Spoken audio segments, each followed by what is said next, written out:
All right, good afternoon, folks. Today we are in the shop. We're going to do a bit of welding here. So we've been talking about welding machines, welding theory, machine anatomy, and now we are going to start some welding. Start off with the very basic stuff though. What we're going to start off with is SMAW stringer padding. So shielded metal arc welding, which is what this process is. Stringers are just weld beads, so no manipulation. You're gonna start the rod up, you're gonna drag it across the plate and just make a nice bead of weld.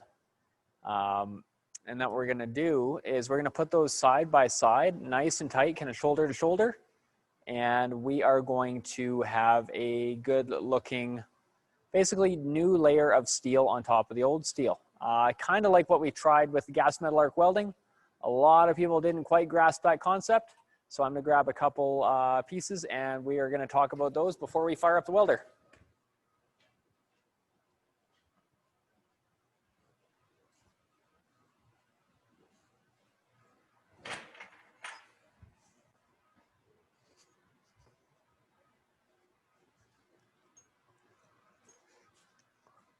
All right, I don't know if you guys remember these plates. That is gas metal arc welding stringer padding. So it's bead on bead on bead on bead on bead, probably 15 or 20 of them down the plate. Well, we're gonna do that with shielded metal arc welding now. Hopefully, the end looks something like that. Just a nice bunch of welds side by side, no big lumps, no big valleys, and things are just all touching. So if we look at it like this, you can see there's no real depression between any of these. There are some little ones, but they're not big and deep. So what we don't want is something that would look similar, kind of that. We don't want our rods or our welds spaced out like that. We don't want those valleys between them. We want them all nice, tight, side by side on our plate, just like how these rods are lined up side by side. When you look at them that way, there is a little valley. You can kind of see it by my thumb there between each one, but there's not a great big valley or a split in the middle like that. And that's what we're going to go for today. So with these, talk about weld position and body position when welding firstly. These tables are hip height, a little lower, maybe a little taller, depending on how tall you are. We've got movable tables in the booths for people who may be vertically challenged or are very tall and need something a little higher to work on. So that is that. When I weld, I got my legs spread a bit. Not super wide. I'm not, sumo stance, getting into a linebacker stance, but I got them spread a bit. Just keep me more stable on a side-to-side motion. Facing kind of straight forward, and I work across my body. I work from right to left, because I am left-handed. If you're right-handed, you're gonna work from left to the right side. One thing you'll notice, elbows, arms, shoulders, we move in circles, right? Twisting, our body, all of these things rotate, and there's rotation to all these. So rotation is awesome, it's great, it's good for a lot of things, especially if you're throwing a ball or something like that. Welding, not so much. Welding, we wanna be in a straight line.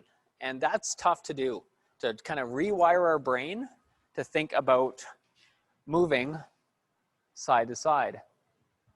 And one way I've found to do this is to kind of take the arms out of the equation. Yeah, we're gonna use them to hold things, but once we set our arms in a place, we're kind of gonna leave them there.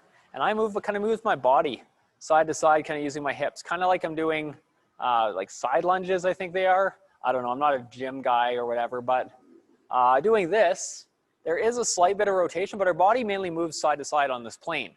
We're not twisting in an arc. If we twist in an arc, our weld's gonna have a curve in it, just kind of like that. Now that's a bit extreme, but if we're doing this, we're gonna start on one edge, we're gonna go out, and in. We're gonna form a semicircle with that weld. And that isn't what we want. We wanna be able to move side to side.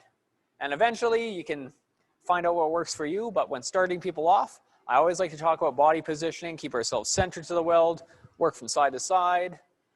We don't pull welds towards ourselves. It's just not good practice. You want to be able to see what the puddle's doing, see how it's blending into other things. So working, say here, and I put my head behind it so I got a clear visual of what I'm welding. That's how I do that. If I was to be welding this way, because we're always pulling, we're always backhand welding, right? So if it's got slag, you drag. Remember we talked about that yesterday? So these have slag, so we're going to drag them along our plate. When we're doing this, if we were dragging here and had our head here, you won't be able to see a darn thing. You got your hand in the way, you got the rod, the plate, all this arc light, you're just not going to see it. So what we're going to do is when we start dragging, we have our head on this side, so we've got a clear visual line on our weld and how it looks. That way you can see it overlap onto the next one, and things will be good. Okay, so we're going to get this stuff set up. We're going to be welding on a 3x3 plate. Nothing big, just 3x3. This is the fundamentals, the basics. It's to get you started. First weld is pretty important. We want that right on the very edge of the plate. We want our weld to come up, not drip over, but be right on the edge of that plate. That way, we have used this straight edge on the plate, this straight edge right here, to start our straight welds. And then we've got a great line to follow after that. If you are having trouble with this and you got some bad lines or all over the place, we're going to open up a little gap on here. And then what we're going to do is going to create a new line to get you started. And the easiest way to do that, take something like one of these and a chunk of soapstone.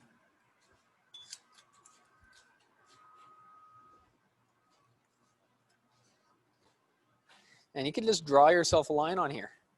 It'll be pretty easy to follow.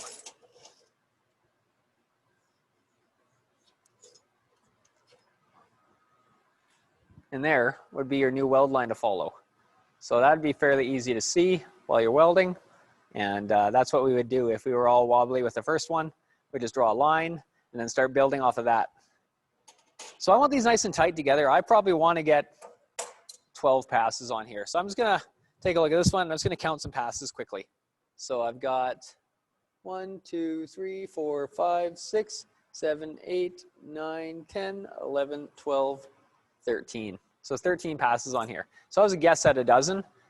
Pretty close. 13 is manageable. So we have to get 13 straight lines. Thing you're going to find with this though, you pull 3 of those lines, this is going to be really warm. So we're going to take it to the cooling bucket, cool it down, and then do 3 more lines, cool it down, 3 more lines, cool it down, until we're done. If we heat this whole plate up too much, these welds are going to turn super liquid because this plate is getting warmer and warmer every time. So you're starting from a much higher temperature every single time you weld. And this is eventually just going to turn into a red glowing liquid mess and is not going to be what we want. So cooling it down after multiple passes is definitely going to be helpful to keep our welds looking the same, because we're going to have cold welds to start and then super hot welds that don't even want to lift off the plate. They're going to be right flat because there's just so much temperature that they're not going to be able to solidify with any type of contour or shape. So let's get this happening here. I'm going to set this one down. I got a plate on the table. We're going to work on that. So first one's always the toughest, especially since we got to pull that nice straight line first time. Oh, and as may or may not have noticed, it's a little more festive in here now. I put up some Christmas lights. I figured it would be a nice touch for these lessons as we come into the holiday season. So, and that's not all. So, oh yeah, all the booths, all the welding booths got Christmas lights. Because why not? I spend a lot of time here. It's got to be festive and fun, right? So, what we're going to do is we are going to lay this down, hopefully nice and straight. So I've got my machine set to 115 amps. That's going to be a nice temperature for running this rod. You could do 120, even 125.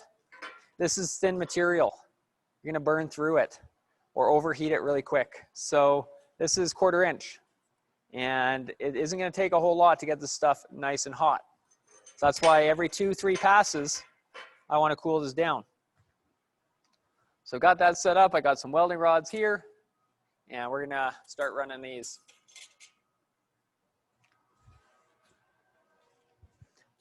So what I'm gonna do is pop this in the end of the stinger and move some stuff out of my way just so I'm not getting interfered with.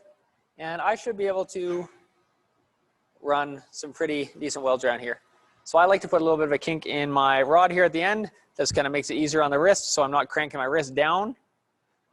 This just kind of helps that. It keeps my wrist in a more neutral position. Also with these guys, this is a light grip.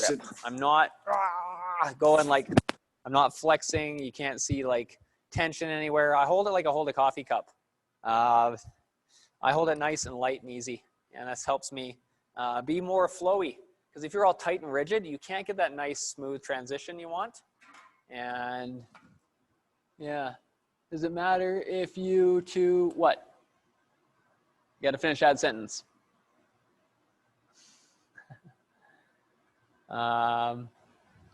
If you go left to right, then right to left. Yes. So there is no cross here. The closest thing we do is a slight little weave on a cap. So if you start going, say you're right-handed, so you're gonna be over here. You're gonna start on the left side, go to the right. Every pass is gonna go from the left to the right. They all have to go the same direction.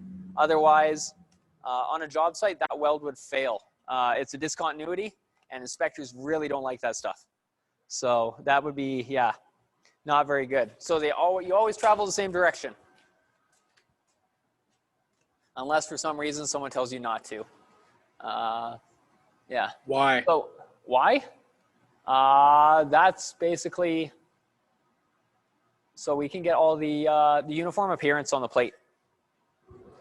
A lot of it's aesthetics, but also if you're dragging this way, you've got that arc force digging in and mixing everything up. Turning around or even switching hands, no one is ever the same with both hands. You're better with one than the other. You're dominant, right? That's why we either right with our left or our right. If you're good with one hand, I wouldn't tempt fate by using my non-dominant hand and try and do that. If you want to practice that, that's fine. But in the welding world, it's basically a big no-no. They want to see every line going in the same direction because if it looks uniform, chances are it's pretty good. If it's, you know, got lines going different ways, it's going to make kind of an ugly appearance to it. You can try it in class. Definitely when we come back in, you can try it and see how it works. I've tried it. My right hand, definitely not as good as my left hand. So I just work in the safe zone and do all my passes from left to right. So before we start getting tricky with it, like you're thinking about, let's just get the basics, okay? So let's get this welded. Let's get some passes on here anyways. First one is always the scariest and the toughest. We want to get that nice and straight. So what I do is I kind of change my perspective a bit on this one and I look at it from the end. So I'm here, I keep my rod at about a 15-degree angle. I try not to lay it over too much. I don't want it straight down, but I will have it here. I use this hand on the rod for support. The rod does have resistance in it. So like we said, steel is not a good conductor. There will be resistance. That rod's gonna heat up. So you're gonna have to you're gonna slide your hand up as this rod gets consumed and goes away. So brightness warning, epilepsy warning, all those fun things. If you don't like bright things, turn your screen brightness down or look away. If you have epilepsy, don't watch. And let's go for it, guys. So I'm just gonna scratch it like I'm striking a match. That's gonna start my rod.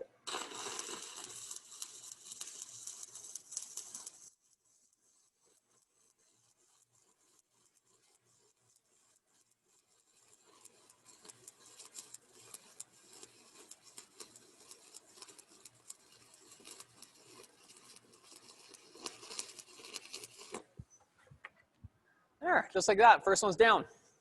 So when we get to the end of the plate, I like to hold on for just a little, like quarter extra second. Because if we get to the end of the plate, then rip that rod out of there, there's gonna be a crater. And that crater is a defect. We wanna backfill that crater a bit so there's not a big hole in the end of our weld. So hopefully this turns out good. Headphone user warning right here. It's gonna be loud. So yeah.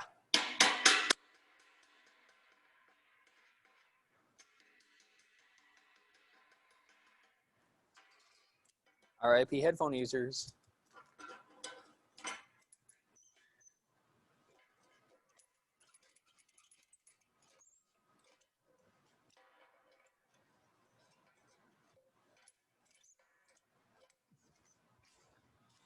All right, so I haven't brushed it off or anything, but there is a fairly straight weld right there on that plate. It doesn't really overhang the edge too much. Looks pretty good. So we're gonna tuck another weld in right beside it. We're actually gonna use the toe of that weld, which is, the toe is the space where this weld joins the plate.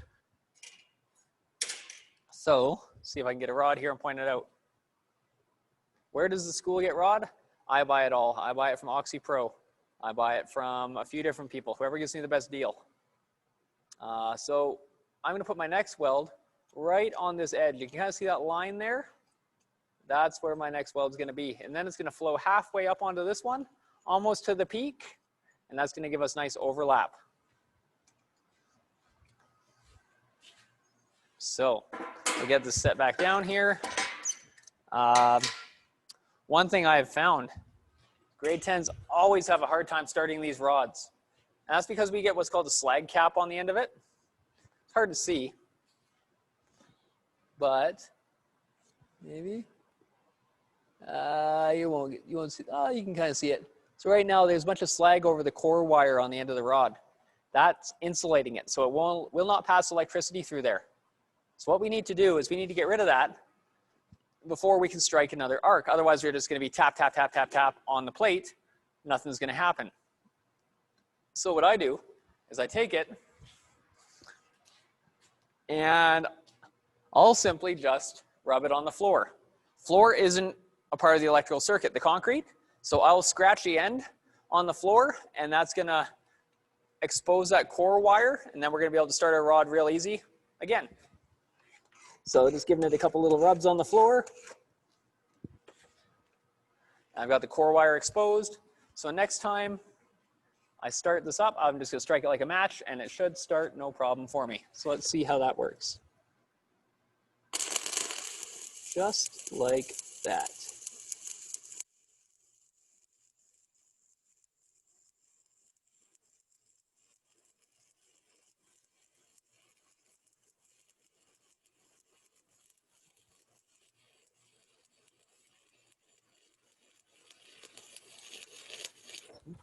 Whew. So, that was interesting. I actually just shocked myself. And I was trying to figure out how. Because I got shocked in my forearm. Well, one thing I realized is that my hands are sweaty, my gloves are kind of wet. So right there puts me part of the electrical path. These buttons have steel on the outside of them. And on the inside, more steel. They're pressed up against my skin. So that put me in the electrical path. So that's something we want to be aware of. So nothing major, a little red mark, but yeah, definitely something we want to be aware of. So don't let yourself become part of the circuit. So since those gloves are a little wet, I'm going to change them out for some dry ones. I just taught a whole lesson, burned a ton of rod, and so yeah, sometimes we sweat, and the gloves are actually leaching color, things like that. It's always a good indicator that maybe another pair of gloves might be a good thing to do. I'm gonna grab another pair and I'll be right back.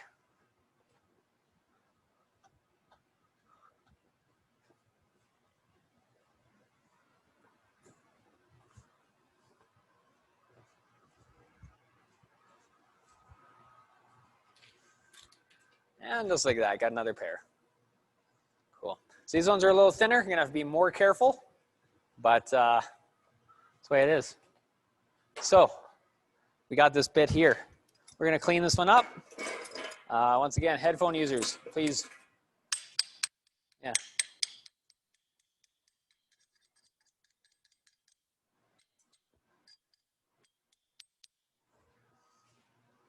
All right, so now we're starting to build off of that one. So first one's pretty much covered up. Second one is nice and looking good. We're gonna put a third and fourth one in, then we're gonna cool this down.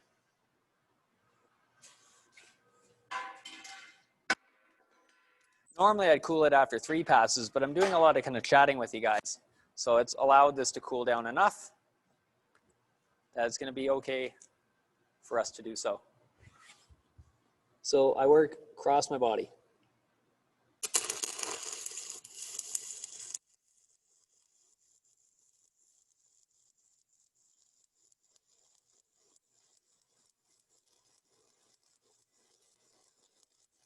I'm watching this pile up onto the one that I just put down beforehand, but I will let it build right up to the peak of the mountain. And don't let it build over the top of the mountain. So basically we're putting a new row on every single time. I might cool this down now. You can see it's glowing red. The sucker is pretty darn hot. I am running some pretty hot material or hot temperatures, but yeah, she's warming up. So you gotta be careful with it. I got a bucket of water here. Pop it in there, cool it down. I always take it out before it's fully cool, because as you can see, all that water is evaporating off of there, and that's what we want. We don't want water in our welds. That's going to create steam. That steam gets trapped in the weld as little bubbles, and that is porosity. So we don't want that. That's nice and dry now. I'm going to brush it off real quick, and then we're going to lay some more down.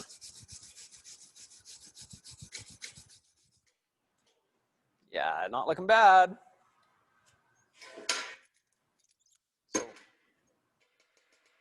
Awesome.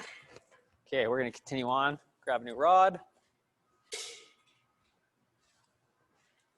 So you can probably get about 3 passes with a rod, maybe 4. I'll see how it goes, but I'm just going to lay this one down right here.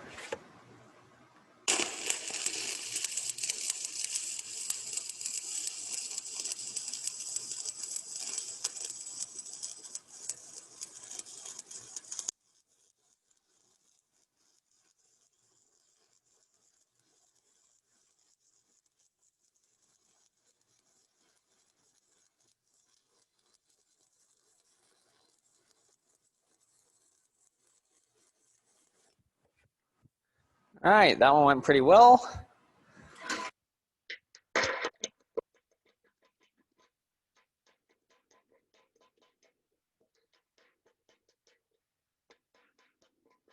So chip that one off. Don't really need to brush it. We're gonna jump right into another weld.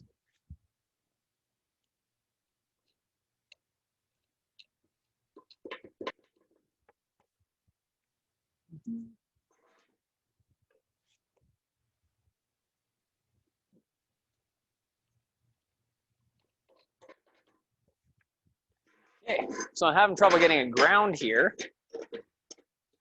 So this is why I like to keep a cleaner table. Table's got a lot of junk on it. It makes it hard for electrical contact to be established between this plate and the piece below. So we're gonna move this to a new spot on the table, right there. Should be a little better, and then we're gonna carry on.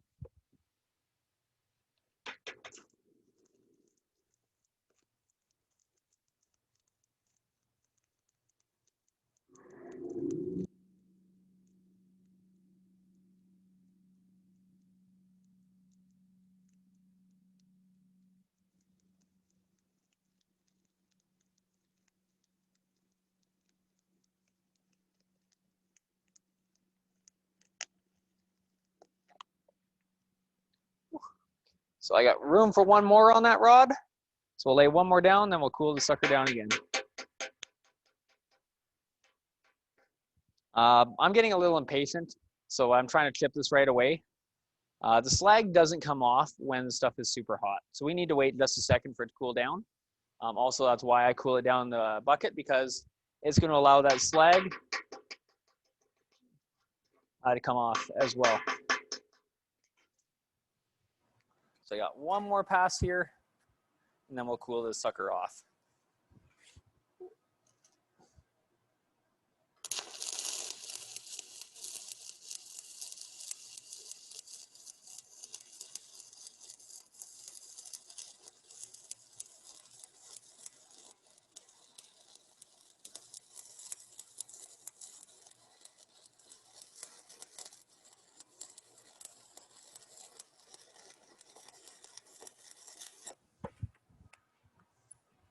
Okay, so little rod stub there, rod bucket in the booth.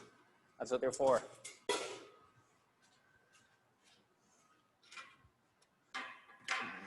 So we definitely got some heat here. Gonna cool this down and carry on.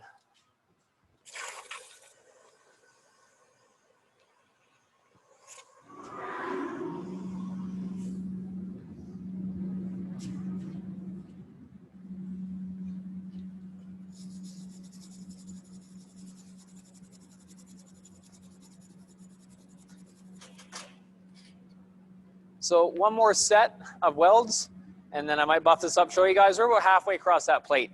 So it doesn't take too long to do. Not for me anyways. Might take you guys a little bit longer, but that's why I give you guys a class or two to do this. So rods in, and here we go.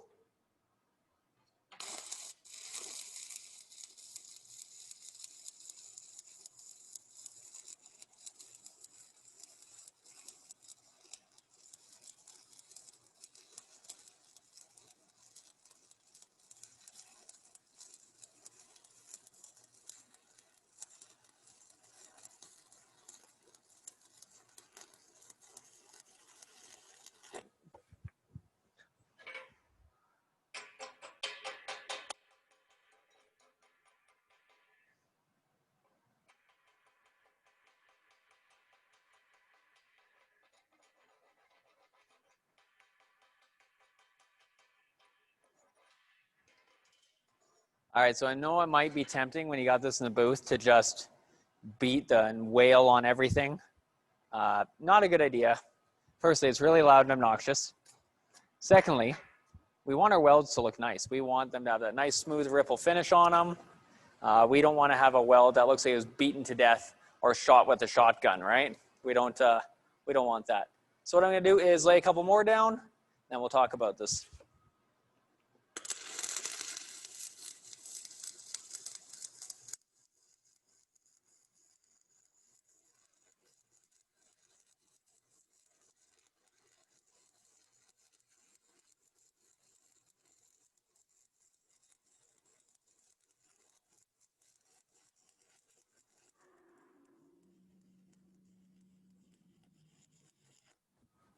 Whew, it's definitely getting warm.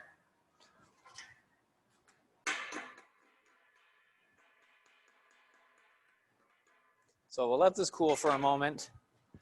And yeah, I was trying to rush through these things. I just want to get it done, but it is best to be patient. It's going to be better overall. You're going to get a nicer result.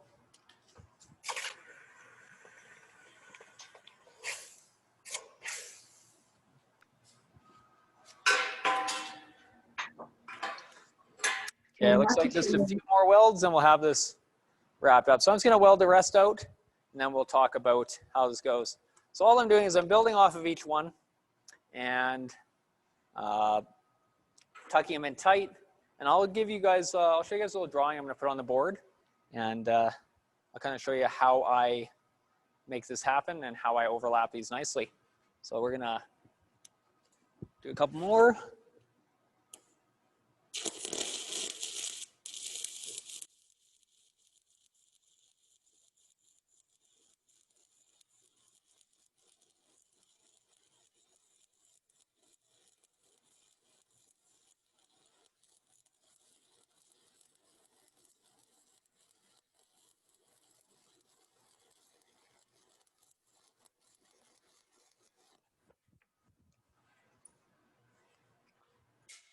That one goes in that bucket.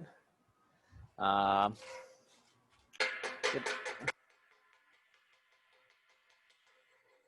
ourselves a new rod. Maybe get this finished up here. So you guys probably barely even see that when I weld. So I'm gonna move this back a little bit so it's more in view for you.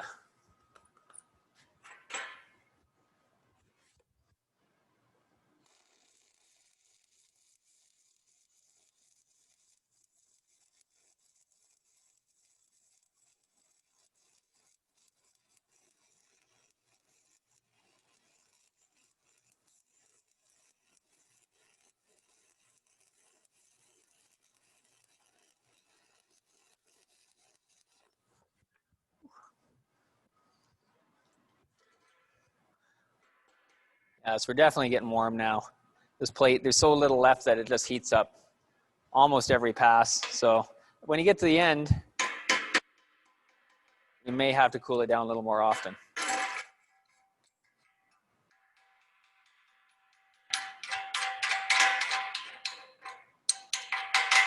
So I'm gonna cool this down. We'll put another pass on.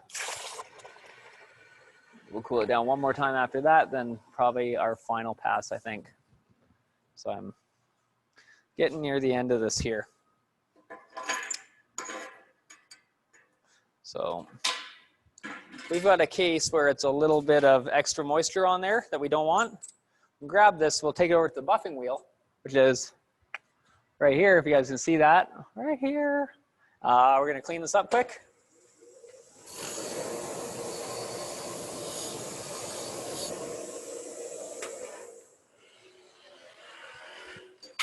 Real fast, that gets some moisture off of it for us.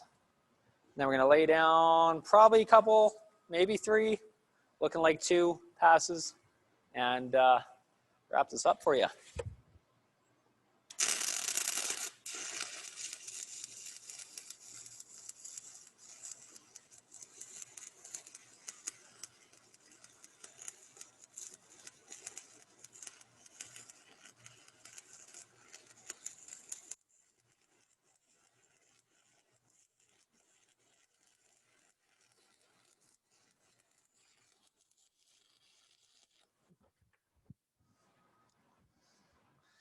Yeah, that's just warming up real fast every single pass. So we're gonna cool it down.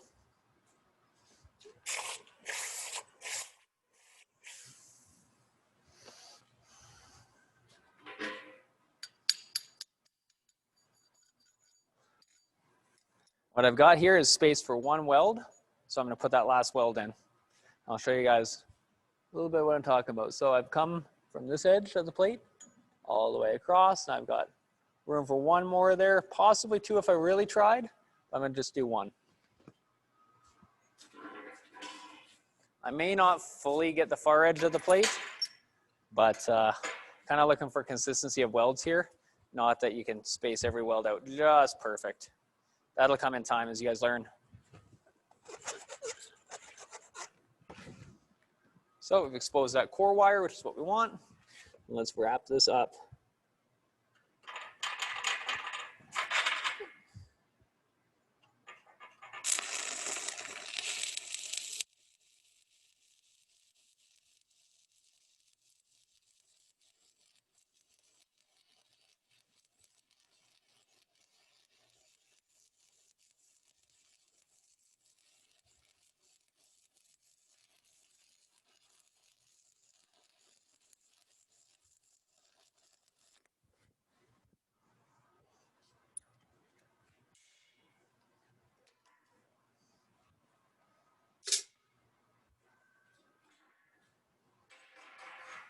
Yeah, I don't know if you guys can see that, but it's all orange there. As we get to the end, there's so little thin material that it just heats that thin material up so much.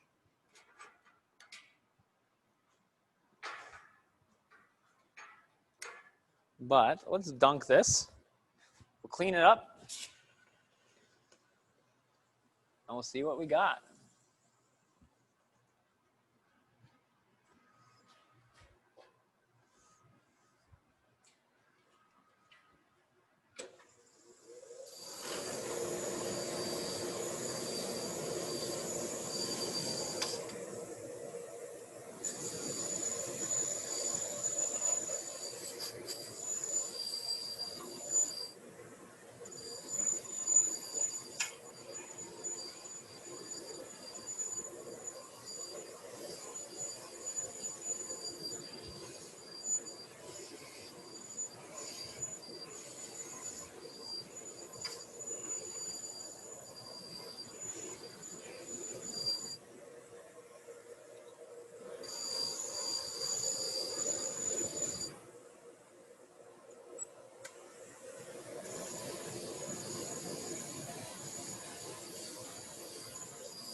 looks like, yeah, someone here. Okay, cool.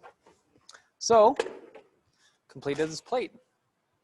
Looks pretty decent. It's pretty warm still, but it's pretty decent. So, that's what we ended up with. Hopefully we can focus. Focus camera. And yeah, we've got, you know, not a whole lot of valleys anywhere there. It's almost like we just put a new layer of steel on top of it. So if you're doing some buildup of a bucket, it's kind of what you're looking for. Maybe a little colder than this. You might want to build it up a little higher. But that's simply you turn your welder down a bit and you point more onto the next one in front of you. I pointed down to the plate quite a bit. There are different ways of building up the thickness. But overall looks pretty good. So I started on this side every time. I don't have any big lumps where I started. No worries, no worries. I got a little bit of overhang on the back here, but that's just fell off the plate because I was warming the rod up. I get the rod a little warm. I don't know if you guys noticed. I would start the rod, I'd hang out here for just a quarter second, and then start moving across the plate. You guys probably didn't see that, but that's what I was doing, and that's why I was doing it that way. Here on the end, a little harder to see, but there are little marks where the weld has ended. Nehemiah, you want to put yourself on mute? Unless you got a question, ask the question in the chat.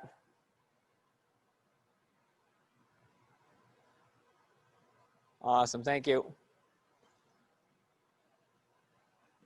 Yeah, so it looks there, and this is where I ended all my welds. I would pause that quarter second fill in the crater, try not to melt the edge of this plate away and have it fall off onto the table. Oh, no, that's no worries. No worries, Nehemiah. But overall, smooth. There's really no slag on it. There's one little bit of spatter right here, but you know, this was one I did a while ago. This is the one I just did today. Pretty much the same thing. I think I might have one or two more passes on here than on here, but I was kind of going with the slower, wider weld on this plate. You know, gas metal arc, shielded metal arc welding. No, it's the fundamentals here. These are both done in the flat position with a backhand pull. Getting good at this, even though it seems redundant to just burn rod, burn rod, burn rod, it's got its place. I don't practice this. It's not something I do, and I can still whip these out, no problem. So having that skill is great. If you're doing a horizontal weld and you're putting a cap on it, say a horizontal groove weld, you're gonna need to know to do this because a cap for a groove weld is just simply stringer on stringer on stringer. So that is something I wanted you guys to be aware of. So the big takeaways from today are we want our welds nice and tight, kind of looking like a bunch of these rods laid down. No big gaps between them. We don't want it looking something like that. We want nice, clean stringers on that plate. So you guys have a homework assignment slash test for today. And that's open and available for your viewing. It's a little different than I normally give you. I want you guys to get creative with it. So since you can't weld at home, not everybody anyways, I know why it's gonna be like, oh, I can weld at home. Well, cool, then maybe you can do a padded plate under the supervision of, say, a parent, and show me that, send me a picture of that. But you guys' the homework supervision assignment of my own for today brain is to create, draw, paint, sculpt, mold, whatever it takes, whatever medium you guys choose. Give me an example of what good stringers should look like and how they should be up against each other on the plate. Lego, perfect. Every stringer, make it a different color. Tell me why, how it should look, whatever you guys need. Details are on the assignment. You got boxes of that stuff, that's awesome. So Sagar knows what he's using right away. He's using Lego. But with you guys, if you have to include a description, some notes, whatever it is, some little, you know, detailed piece at the end to kind of tell me what I want to know about these welds, then cool. But basically, what I want to know is how should they look? You can show this in the drawing. You can show this in a note. I want to see some sort of drawing there. Don't just give me a note. I want to see the drawing. Don't pull something off the internet. It's easy to do. Anybody can do that. Yeah, so go draw something. If you got Play-Doh, if you're cooking spaghetti, I don't know what you're doing. If you're icing a cake, use some icing in a piping thing, whatever. No, you don't have an arc welder at home? Good, then you get to draw something for me. Flex your art skills, because nice welds are art, so that's why you're giving me art. So, you know, I wanted to step Today up we're just doing welds. normal little quizzes that we do and give you guys something a little more fun. We are getting into the holiday season, and just add a Google Doc for the. Are we Yeah, just drawing sure. welds? Yeah, you can do that, 100%. Yeah, so have fun with it, guys. If you guys have any questions, I'm going to be here for the next 15 minutes. I'm going to shut everything down. Let me know. I'm here to help. You'll see the assignment. It should be open for you right now. But have a great day, everyone, and have fun with the assignment. You know, it's not often that we get to do something fun like that in here. And I hope you guys take advantage of the opportunity. So thank you much. I appreciate it. Stay healthy. Sure, if you're that good with TIG, go for it. Okay. All right. Take it easy, guys. Have a good night. Bye.